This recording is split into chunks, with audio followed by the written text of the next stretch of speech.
안녕하세요. UiPath의 김지연입니다. RPA를 도입하지 않은 고객 없고요. 고객을 만나면 많은 얘기를 합니다. 예를 들어 RPA를 확산하고 싶고 현업도 자동화를 충분히 이해해서 이 자동화들을 함께 하고 싶다. 뭐 이런 얘기 저에게 많이 줍니다.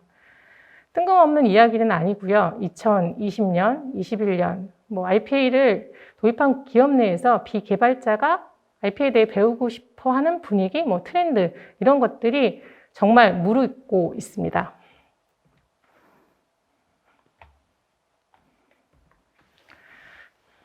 (2020년) 월드 이코노미 포럼에서 보면 미래에 각광받을 잡 롤의 20개 중에 5번째에 프로세스 오토메이션 스페셜리스트라는 것을 5번째로 꼽고 있습니다.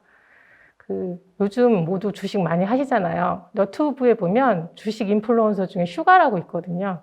슈가가 얼마 전에 TV에 나와서 주식을 사는데 자기는 크게 3가지 항목의 주식을 산다고 하더라고요. 첫 번째 디지털 트랜스포메이션, 두 번째 친환경, 세 번째 바이오.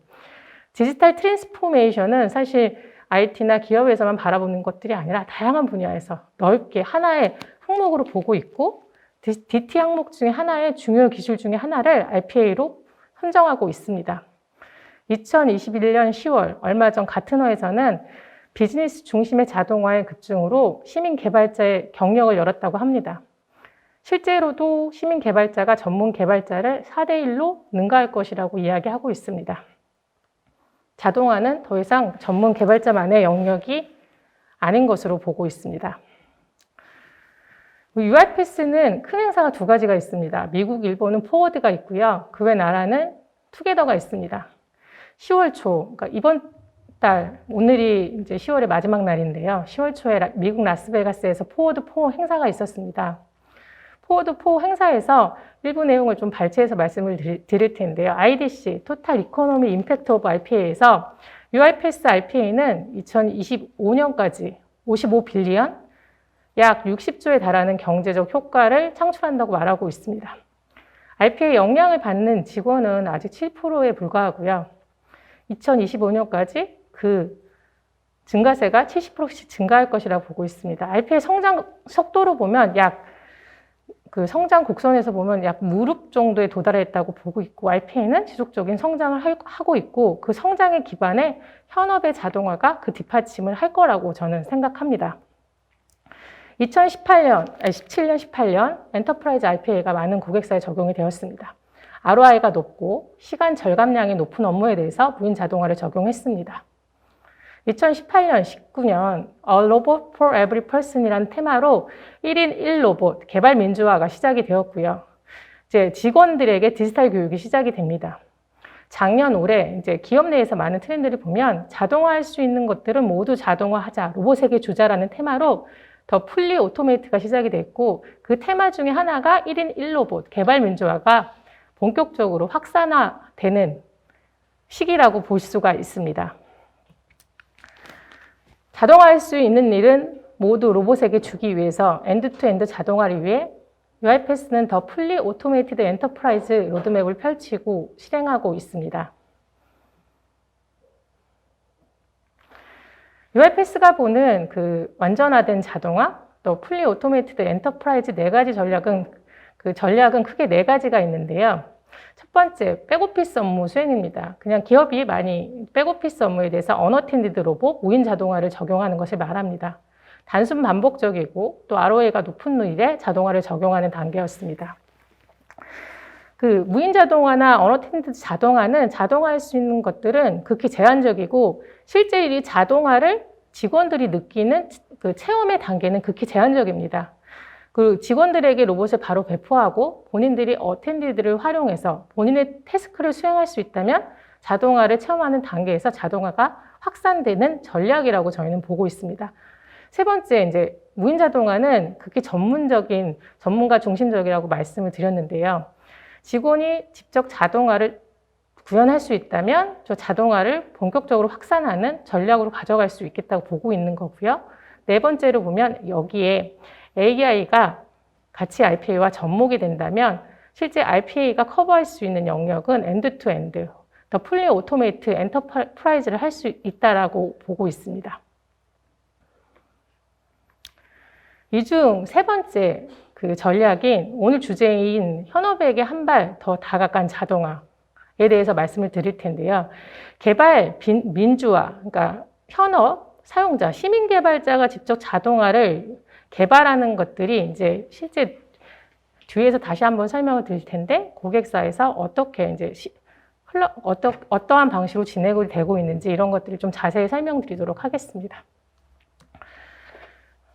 시민 개발자의 그 자동화는 이제 크게 두 개의 흐름이 있습니다. 제가 보는 첫 번째 흐름은 시민 개발자가 자동화를 개발하는 거죠. 본인의 태스크를 또 로우 코드 툴, 코드가 적은 툴로 직접 개발을 해서 본인의 태스크를 자동화하는 관점이라고 보실 수가 있습니다. 그 회성 영역을 보시면 COE 전문 개발자의 영역입니다. 지난 3년간 RPA를 적용하고 언어 트렌드를 적용했고 백오피스 자동화하고 24시간 로봇이 각광을 받았습니다. 개발 프로세스는 시간 절감 효과가 높은 것을 기준으로 선정이 되었죠. UiPath에서 특정 고객사에서 과제 컨설팅을 한 적이 있는데요. 과제 서베이 수행해서 한 500개의 과제가 발굴이 되었습니다. 500개를 분석을 해봤더니 COE나 전문 개발자의 프로세스도 아닌 과제도 있지만 개별 프로세스가 너무 많다라는 겁니다. 이 개별 프로세스를 모두 전문가에게 맡기기는 어렵고 실제로 500개의 과제를 모두 자동화하는 비용과 시간이 사실 산정 불가했습니다. 결과적으로 보면 RPA로 작은 업무지만 자동화의 필요성이 있는 업무가 실제로 자동화되기 어렵다라는 그 결론이 되었고요. 무인 로봇 아웃소싱으로는 자동화 비율은 더 이상 높을 수가 없다는 것이 결론입니다. 그러니까 RPA를 확산하기 위해서는 뭔가 다른 모멘텀이 필요하다는 것이죠. 현재 기업에서 RPA를 확산하기 위한 두 가지 방법이 병행이 되고 있습니다. 첫 번째, COE 전문 개발자를 통한 RPA 확산은 그대로 유지가 되시고요. 두 번째, 파워 유저 기반의 자동화, 직접 개발하고 또는 셀프 유저 주도의 자동화를 활용하는 그 두 가지의 방법이 병행이 되고 있습니다.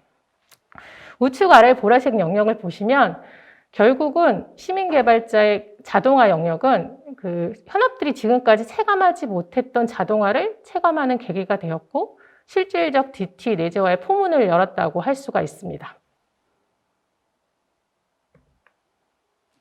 개발 민주화의 고객 사례를 보면, 그러니까 여기 이제 고객 사례가 두 개가 있는데요. 바이텔 혁신팀의 디렉터는 뭐라고 얘기를 하냐면 모든 사람이 RPA를 개발할 수는 없다고 인식했지만 기술 사용자로 교육받을 수 있다는 것을 알게 되었다고 말하고 있습니다. 시민 개발자가 가능하다라고 말하고 있는 부분이고요. 우측 이제 30%라는 수치를 보실 텐데요. 전 세계 4,500여 명의 근로자 대상으로 한 UiPath 설문에서 30%의 근로자가 RPA 기술을 배우고 싶다고 말한 바 있습니다. 다양한 곳에 이제 그 싱텔의 이제 개발 민주화 사례를 들으셨을 텐데요. UiPath 고객인 싱텔의 경우 이런 얘기를 한 적이 있습니다. 자신의 로봇을 구축하는데 필요한 기술을 부여하는 비전으로 자동화를 민주화하고자 했습니다라고 얘기를 하고요. 이 말은 즉슨 개발 민주화는 이제 무인 자동화로 RPA를 시작한 고객에게 또 다른 중요한 테마로 인식되고 있다는 것을 말하고 있습니다. 지금 보시는 화면 되게 낯익은 화면이시죠. UiPath는 RPA를 위한 전문 개발자인 스튜디오, 또 시민 개발자를 위한 스튜디오 X 프로파일로 바꿔서 자동화를 할 수가 있습니다. 이 말이 시민 개발자는 스튜디오 X만 써야 된다는 것을 의미하지는 않습니다. 실제 고객사에서는 엘사와 같은 경우는 현업임에도 불구하고 스튜디오로 그 본인들의 태스크를 자동화하는 사례가 있기도 하고요. 근데 대표적으로 이제 완전 BIT인 경우는 먼저 자동화를 접하게 될 때 스튜디오 X가 좀 더 사용성이 훌륭하기 때문에 먼저 접하게 되시는 거죠. 고객사에서 이제 뭐 현업 내재화를 통해서 교육을 한다. 그럼 바로 스튜디오 교육을 시키는 것이 아니라 스튜디오 X로 극강의 사용성으로 먼저 친숙하게 자동화를 접근하는 식으로 이제 현업 내재화가 시작이 됩니다. 현업 직원이 직접 RPA를 개발하고 본인의 업무를 프로세스화 시킬 수 있다면 스튜디오 X로 자동화를 시작해 볼 수가 있습니다. 어텐디드 로봇의 대상입니다. 이 스튜디오 X에는 선별된 액티비티들이 들어가 있습니다. 프로그램 컨셉이 처소화되어 있고 변수, 디버깅 이런 개념이 배제되어 있다고 보시면 됩니다. 스튜디오 X로 적용할 수 있는 업무라고 보시면 평균적으로 모든 일상의 업무의 37%는 스튜디오 X를 통해 자동화할 수 있다고 합니다. 예를 들어 데스크탑 그 애플리케이션 중에 데이터를 추출해서 문서 또는 엑셀 파일에 컨텐츠를 추가하거나 이메일에 첨부를 다운로드하거나 또 메시지를 작성하거나 또 엑셀의 데이터를 편집하거나 대사하거나 파일이나 폴더를 합치거나 뭐 다루거나 이런 업무들은 스튜디오 X에서 선별된 액티비티로 사용성이 되게 훌륭합니다. 지금 보시는 게 이제 스튜디오 X의 사용에 대한 레코딩 화면인데요. 데모 화면인데 전체를 보여드리진 않고요. 혹시라도 스튜디오 X를 처음 보신 분들이 있다라고 하면 잠시 화면이 어떻게 동작하는지 말씀을 보여드리도록 하겠습니다. 그러니까 엑셀에 닷건의 데이터가 있습니다. 닷건의 데이터를 순차적으로 한 행씩 입력하는 예제이고요. 닷건 데이터가 입력이 될 때 사람은 그게 한 행씩 구분할 수 있다는 걸 할 수가 있습니다. 만약에 이런 것들을 자동화한다라고 하면 통상적으로 이제 우리가 사람이 생각하는 건 그 셀에 그 셀 정보, 특정 셀을 지정하게 되죠. 뭐 A1, B1, C1 아니면 또 A2, B2 뭐 이런 식의 반복이 될 텐데요. 지금 보시면 자동화하는 어플리케이션들을 클릭만으로 바로 인식을 시킬 수가 있고요. 또 입력이 대상이 되는 것들을 타겟이라고 바로 표지할 수가 있습니다. 저희가 이제 이런 객체를 지정하는 방법을 모던 익스피리언스라고 하는데 모던 익스피리언스는 현업 사용자를 위해서 좀 더 사용성이 강화되었다고 볼 수 있습니다. 그 엑셀 데이터의 한 값을 가져올 때 엑셀의 필드 값을 자동으로 로딩해서 내가 특정 셀을 지정하는 것이 아니라 그 안에 있는 필드를 지정함으로써 반복이 쉽고 내가 만약에 그 엑셀에 테이블이 있고 여러 행이 있고 그다음에 얘를 반복해야 되고 얘를 입력해야 된다는 개념만 이해할 수 있으면 스튜디오 X로 자동화를 쉽게 구현할 수가 있습니다. 스튜디오 X에는 다양한 액티비티가 있습니다. 왼쪽에 그림에서 보시면 CSV, 엑셀, SAP, 또 워드, 메일, 앱이나 애플리케이션, 그 다음에 웹이나 애플리케이션, 파일, 프레젠테이션, 다양한 카테고리 액티비티가 있습니다. 이런 것들은 현업들이 본인의 태스크를 잘 자동화하는 애플리케이션 대상으로 액티비티가 선별이 되었고요. 사용성이 극대화되었다고 보시면 됩니다. 그래서 엑셀 액티비티 같은 경우는 많은 종류가 지원이 되고 있고 모던 익스피리언스를 사용하는 경우는 사용성이 훌륭하기 때문에 스튜디오에서도 모던 익스피리언스를 활용해서 스튜디오 X의 엑셀 액티비티를 활용하기도 합니다. 실제로 그렇고요. 저도 스튜디오를 피는 경우 스튜디오 엑셀에 대한 액티비티 사용성이 너무 좋아서 그 익스피리언스를 바꿔서 자동화를 하는 자동화를 만들기도 합니다. 다음은 전 세계에서 대규모 RPA 시티즌 디벨로퍼를 하는 첫 사례라고 볼 수 있습니다. 2018년도부터 시작이 되었고요. 이 사례는 저희가 진행한 많은 웨비나에서도 많이 보셨을 텐데요. 실제 2018년도부터 시티즌 디벨로퍼라는 것들이 시작이 되었고요. 그 규모는 수십만 명이 됩니다. 이 사례의 이니셔티브로 보면 디지털 인재 관리를 위한 조직 문화의 변경을 목표로 했습니다. 물론 ROI 관점에서 시간 절감이나 비용 절감 이런 것들은 기본적으로 수반되는 효과라고 볼 수가 있습니다. 이 사례는 뭐 앞서 우리 UFS 웨비나나 RPA 웨비나를 많이 보셨다라고 하면 자세한 내용을 많이 들으셨을 거라 생각이 되고 국내 사례에 대해서 좀 말씀을 드리도록 하겠습니다.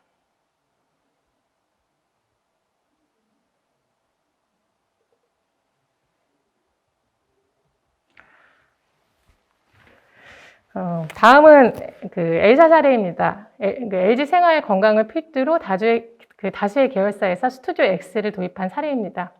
스튜디오 X로 시민 개발자에 대한 교육 양성이 이루어져 있고요.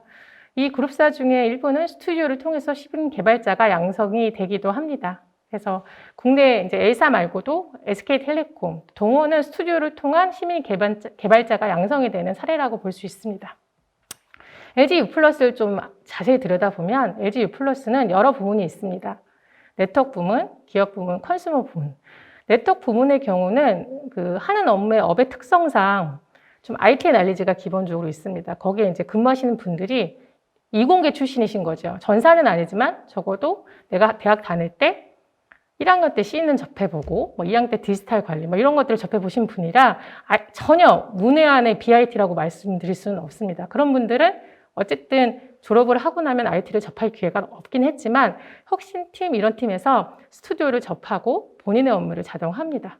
또 U+의 네트워크 부문은 그 IT를 근무하는 게 아니라 통신이 잘 되기 위한 네트워크 장비 뭐 이런 전반적인 업무를 하시는 곳이라고 보실 수 있습니다. 그래서 이런 곳에서 스튜디오와 스튜디오 X를 쓰시고 있고요.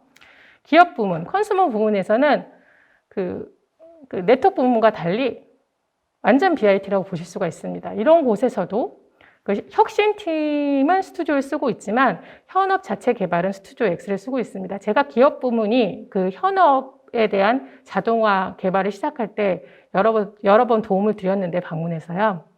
도움을 드릴 때 처음 시작할 때는 스튜디오 X를 설치하고 시작하는 것 자체를 되게 어려워하시긴 했습니다. 나중에는 스스로 학습을 해서 본인이 다른 팀에 전파할 교육 자료를 직접 만드시고요. 그 교육 자료를 통해서 다른 팀에 교육도 전달하시고 뭐 스튜디오 X로 이런 어떤 움직임이 내부에서도 일어나고 있더라고요. 그걸 보면서 저희 뭐 UiPath나 아니면 파트너사 통해서 그 교육을 전달하는 것보다 내부에서 교육 아젠다를 만들어서 뭐 전달하고 이런 것들이 훨씬 효과가 있다는 그런 사례를 그런 것들을 직접 목격을 했습니다. 그래서 LG U+ 같은 경우는 시민 개발자가 자동화를 하는 아주 좋은 사례라고 말씀을 드릴 수 있습니다. 다음은 K은행 사례라고 합니다. K은행은 RPA 지속적 발굴, 또 리스키를 수행하고 있는 사례입니다. 크게 이제 두 가지가 다 병행이 되고 있죠. COE를 통한 RPA 전문 개발 영역이고요. 또 현업이나 IT 교육 두 개가 병행되는 단계라고 보실 수 있습니다. 2019년 1차 프로젝트가 시작된 이후로 지금 현재 3차 프로젝트까지 완료가 되었고요. 2011 올해 11월부터 4차 프로젝트가 진행될 예정입니다. 2019년 당시 시작할 때는 워크다이어트, 또 2020년 지금 장표가 네, 죄송합니다. 화면이 좀 다르게 보여서 2020년은 180만 기준으로 또 RPA가 적용이 됐고 COE팀에서 그렇습니다. 2021년 300만 시간 절감을 목표로 RPA가 적용이 되었고요. 2022년 내년에는 4차 프로젝트를 통해 400만 시간 절감을 목표로 COE팀은 움직이고 있습니다. 지난 4년간의 KB은행의 저널리 보면 시간 절감이 많아 보이지만 최근에 다른 움직임도 보이고 있습니다. 지난 8월 불과 2달 전에 현업에게 4차, IT에게 2차에 걸친 약 100여 명에게 스튜디오 X 교육을 진행했고요. 또 현재 10월 기준 그 교육을 받지 못하더라도 전 직원을 대상으로 경진대회가 진행 중입니다. 그래서 저는 이번 주에 화요일, 목요일에 그 경진대회 참가자를 대상으로 그 참가자가 가져온 과제를 같이 검토하고 또 기술적으로 어떤 부분에 제약성이 있는지 실제로 업무는 간단해 보여도 기술은 복잡할 수 있고요. 또 업무는 길어 보이지만 기술적으로 구현 난이도가 훨씬 낮을 수도 있습니다. 이런 것들의 멘토링을 1대1로 1시간씩 진행을 했고요. 처음에 이제 우려와 달리 교육 멘토링을 진행하면서 느낀 것들은 KB은행은 앞서 L사례와 달리 업의 특성상 더 BIT이긴 합니다. 현업들이.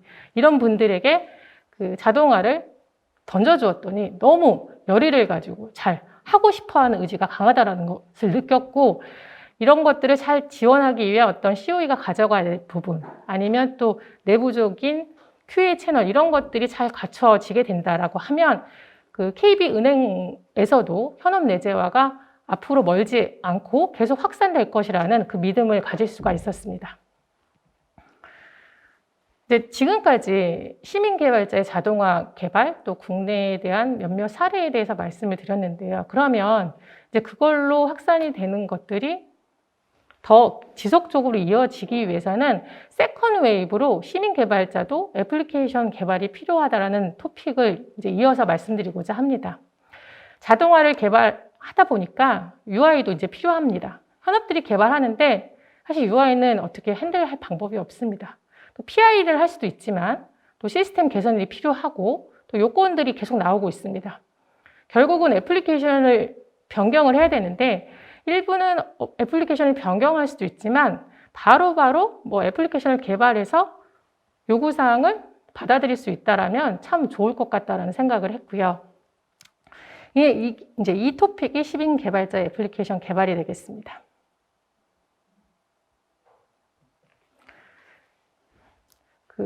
제목으로 유추하건대 이제 여기 보시면 소프트웨어 딜리버리를 책임지지 않는 경우에도 로우 코드를 알아야 된다고 이야기하고 있습니다.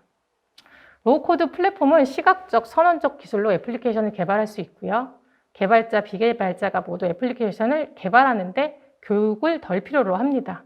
끌어서 놓기 또는 프로세스 모델링만 가능하다면 애플리케이션 개발 영역도 시민 개발자의 영역이라고 할 수가 있습니다.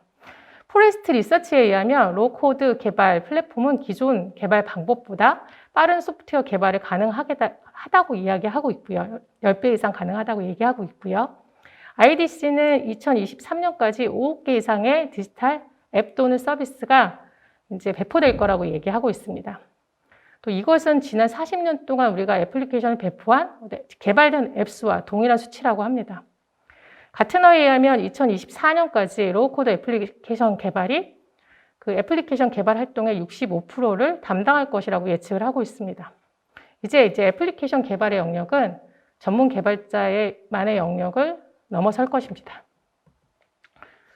로우 코드 애플리케이션 개발의 영역은 자동화와 상호작용하는 새로운 방법을 제공합니다.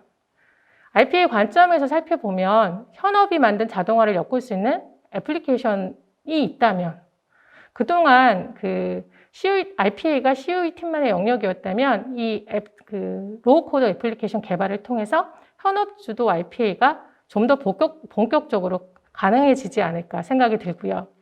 UI가 존재하는 애플리케이션과 자동화를 엮을 수 있다면 자동화 범위가 당연히 확대가 될 거고 또 애플리케이션 개발 요청을 기다리는 시간을 현격히 줄임으로써 빠른 개발, 또 RPA 사용 증가, 빠른 결과를 통해 현업의 만족도를 높일 수가 있습니다.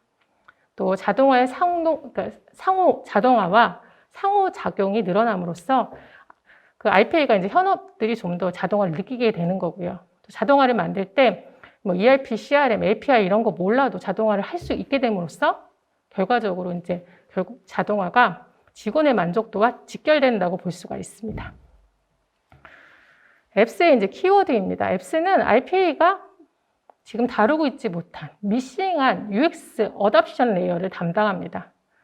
그러니까 결국 직원들이 그들의 작업에 업에 오토메이션을 어답션하는 또 중요한 역할을 하게 될 텐데요.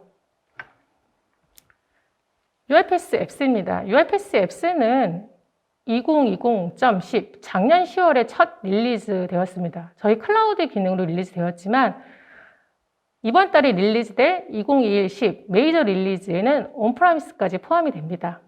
보시는 우측의 화면은 앱스로 드래그 앤 드랍으로 개발된 UI이고요. 대화형 인터페이스입니다. 앱스는 저희 이제 RPA와 쉽게 연동되는 것이 큰 목적입니다. 기존에 이제 로봇이 ERM이나 CRM, 또 레거시 시스템의 연동은 담당하고, 이제 걔를 연동해서 로봇이 돌 때 로봇에 대한 응답, 또 로봇으로부터 받아야 되는 입력을 앱스가 담당하게 됩니다. 그래서 UI 인터페이스를 담당하게 되고, 직관적이고 사용하기 쉬운 애플리케이션으로 볼 수 있습니다. 로봇과의 연동은 어텐디드, 언어텐디드 모두 담당하실 수가 있습니다. 지금 보시는 게 이제 UiPath 앱스인데요. 왼쪽에 그 애니메이션 지프가 올라가 있는데 이를 보시면 편하게 이렇게 화면이 이렇게 설계되어 있는 화면이 보여 있고요. 그 안에 그 화면을 설계할 수 있는 그 컨트롤의 그룹을 보면 디스플레이, 인풋, 컨테이너 다양한 컨트롤이 있습니다. 이미지 몇 개만 발췌를 한 거고요. 얘의 기본적인 설계 방법은 드래그 앤 드랍 GUI 설계입니다. 드래그 앤 드랍해서 당겨놓고 프로세스를 연결하는 방식. 우측에 그 장표를 보시면 버튼이라고 되어 있는데 버튼의 일반적 속성을 결정할 수 있을 뿐만 아니라 우리가 파워포인트에서 이렇게 디자인 문서 작업하실 때 사각형 올려놓고 걔의 굵기, 폰트, 색, 여백 이런 거 막 결정하시잖아요. 얘도 결국은 UI를 디자인할 때 그런 것들을 스타일로 조정할 수가 있습니다. 거기에 이제 그럼 UI가 어떤 일을 할 건지 우리가 이벤트를 연결해야 됩니다. 이벤트를 연결하거나 또 어떤 값을 연결할 건지 이런 것들을 바인딩해야 되는데요. 우측에서 그 삼각형 화살표 같은 것들을 보시면 그 윗단에 이제 연결할 수 있는 룰을 보시면 if then else, 페이지 오픈, URL 다양한 이벤트들을 엮을 수가 있고 그중 하나가 IPA 프로세스를 수행할 수 있는 영역입니다. 이렇게 설계를 하실 수가 있고요.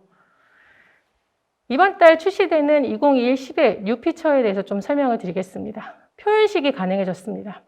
표현식을 바로 화면 요소에 적용이 가능하고요. 앱에 계산 및 입력 유효성을 넣을 수가 있죠. 또 IP 프로세스의 유효성 검사나 연산을 넣을 수도 있지만 화면에 적용할 수 있으면 개발의 공수가 현격히 줄어들 것입니다. 또 추가된 컨트롤이 파일 컨트롤이라는 것이 있습니다. 파일을 실제로 업로드하거나 다운로드할 수 있습니다. 오케스트레이터의 스토리지 버켓과 연동이 되는 거고요. 또 이런 것들은 예를 들어 같이 일하는 직원과 파일을 주고 받아야 된다. 아니면 파일을 주고받고 어떤 처리를 해야 된다. 이런 것들의 UI 설계가 가능해집니다. 물론 화면 설계를 할 때 데이터를 안전하게 저장하거나 또 이런 것들을 관리할 필요가 있다면 데이터 서비스를 사용해 보실 수가 있는데 데이터 서비스와의 연결도 좀 더 강력하고 쉬워졌다고 보실 수가 있습니다. 제가 시민 개발자에 맞춰서 저희 이제 사례를 말씀을 드렸어요. 이제 앱스의 이제 전형적인 엔터프라이즈 사례를 말씀드리고 또 다른 사례로 이제 시민 개발자의 사례를 말씀드릴 텐데요. 먼저 이 사례를 보면 우리가 요즘은 핏빛이나 애플워치를 통해서 시계로 맥박 이런 거 체크하는 거 되게 일상적이에요. 근데 병원에서는 여전히 그 맥박에 대한 산소 측정기라는 펄스 옥스라는 기계를 쓴다고 합니다. 우리가 병원 가시면 이렇게 손가락에 이렇게 플라스틱이 연결하잖아요. 얘를 통해서 환자의 혈액의 어떤 산소 포화도, 맥박수 이런 거 체크를 한다고 해요. 이 기계가 1970년대에 만들어졌다고 하네요. 되게 오래된 것 같습니다. 그러면 기본적으로 우리가 생각해 볼 수 있는 게 오래된 시스템일수록 리거스일수록 변경이 쉽지 않다라고 생각을 해볼 수가 있습니다. 하지만 간호사는 이 시스템에 들어가서 계속 환자의 상태를 모니터링 해야 된다고 합니다. 미국의 이제 한 병원에서 앱스와 RP를 같이 적용한 사례인데요. 간호사가 왼쪽에서 보신 화면이 그 맥시모라는 그 펄스 옥스를 모니터링하는 시스템이고 각각의 세 개가 한 환자일 건데 한 화면에 20개만 보이고 그다음에 맥박의 수치가 85 밑으로 떨어지면 이를 바로 의사에게 알려주고 어떻게 조치를 취할 것인지를 통지받아야 된다고 합니다. 이런 것들을 근데 또 20명이 환자가 넘을 수 있잖아요. 그러면 이 화면에서 계속 스크롤해서 왔다 갔다 봐야 된다고 합니다. 맥박 수치 엄청 중요하고요. 이런 것에 URPS가 적용이 됐습니다. 맥박 산소 모니터링을 시스템을 확장해서 더 나은 치료를 제공하기 위해 앱스가 제공이 되었고요. 또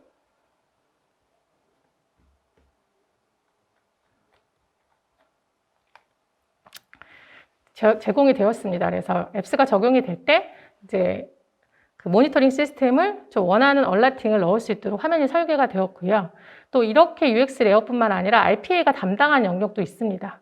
그 RPA가 60초마다 데이터를 가져옵니다. 환자의 병력을 확인하고 맥박수의 측정값을 확인하고 어떻게 계산할지에 대한 비율을 계산하고 또 맥박수가 떨어지는 사람들의 추세를 파악해서 이 데이터를 제공하도록 UI에 올려주도록 이렇게 만들었습니다.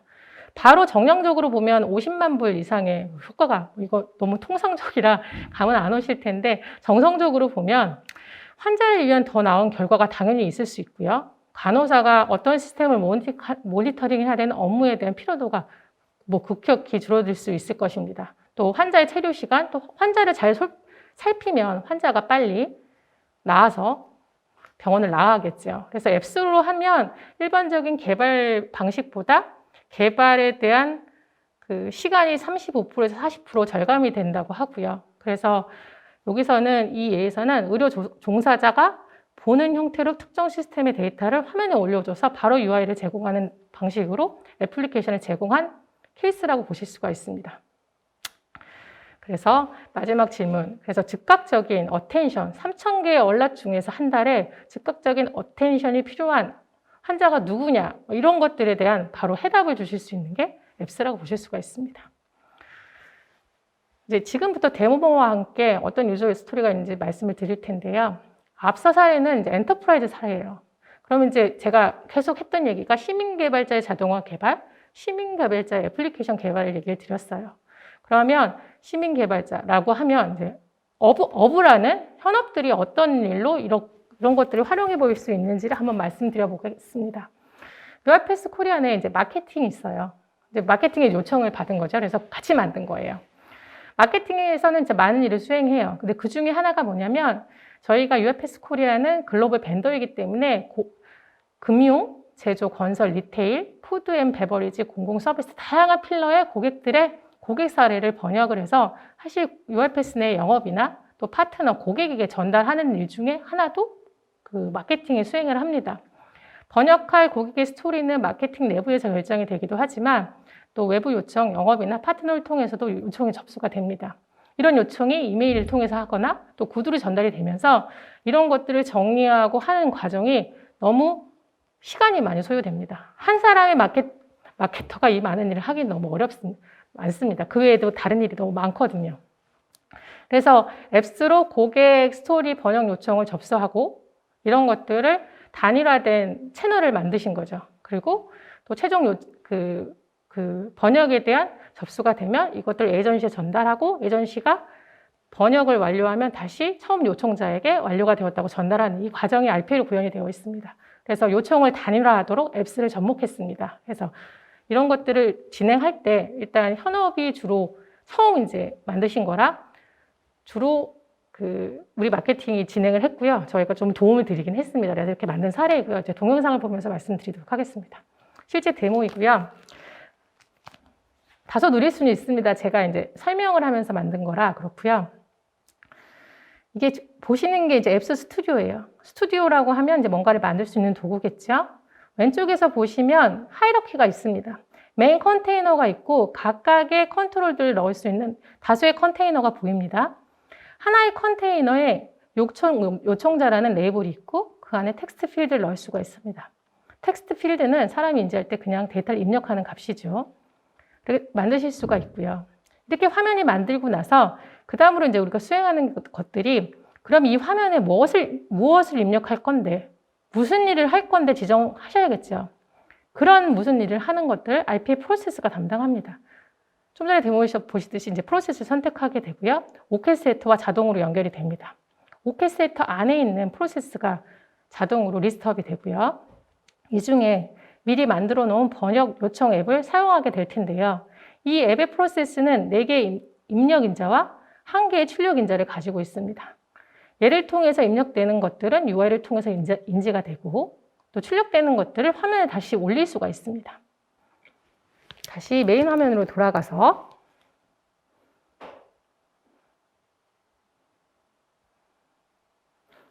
이제 각각의 요청자, 문서의 종류, 번역을 할 파일 링크에 내가 어떠한 입력 값들을 매핑할지를 연결합니다. 바인딩이라는 용어를 사용하게 되고요. 번역 요청 앱은 4개의 입력 값과 하나의 출력 값이 있다고 말씀드렸고요. 각각의 텍스트 상자에 프로세스가 실행되기 위해 사용되는 값들을 연결하고 있습니다. 이렇게 연결이 되면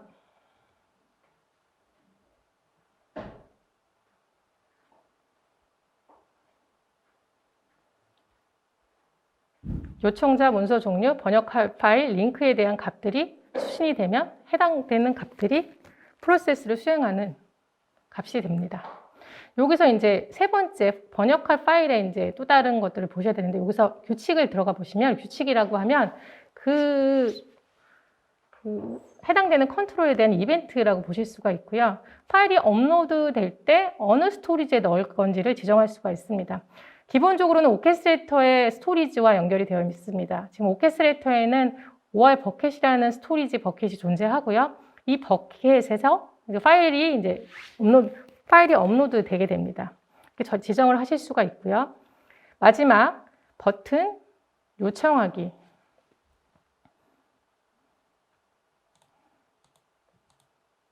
마지막으로 이제 버튼에 대한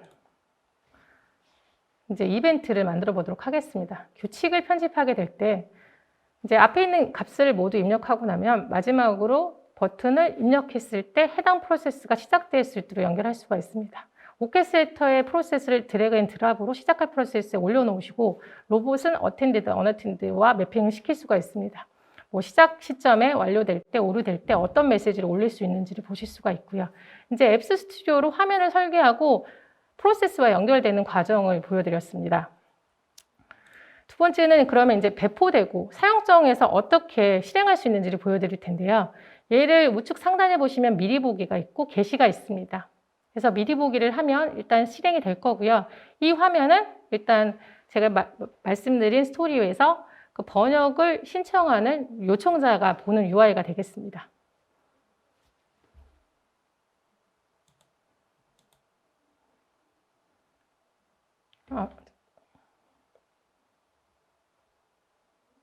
실행이 될 거고요. 미리 보기를 통해서 실행이 되면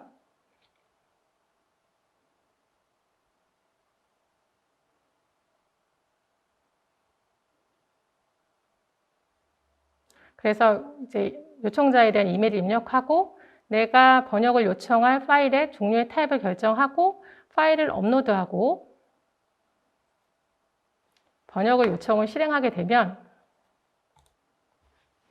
그와 연결되어 있는 로봇이 시행이 됩니다. 작업이 처리를 하고 있고요. 요청된 파일은 필러별로 해당되는 폴더에 배치시키고 또 요청에 대한 히스토리를 관리할 수 있는 엑셀에 그 결과를 기록합니다. 그 결과로서 이제 확인해 볼 수 있는 거는 그 보셨던 문서의 종류별로 요청된 파일이 해당된 폴더에 배치가 되고 또 요청에 대한 상태를 관리하기 위한 엑셀을 업데이트합니다. 그래서 보시는 화면은 이제 확인 과정이고요. 트랜스레이션 리퀘스트 입장에서 보면 요청자의 어떤 요청 상황, 현재는 진행 중이고 완료가 되면 다시 RP가 이를 확인해서 최초 요청자에게 완료되었고 또 그 메일을 보낼 수 있도록 이렇게 RPA가 구성된 케이스라고 볼 수 있습니다.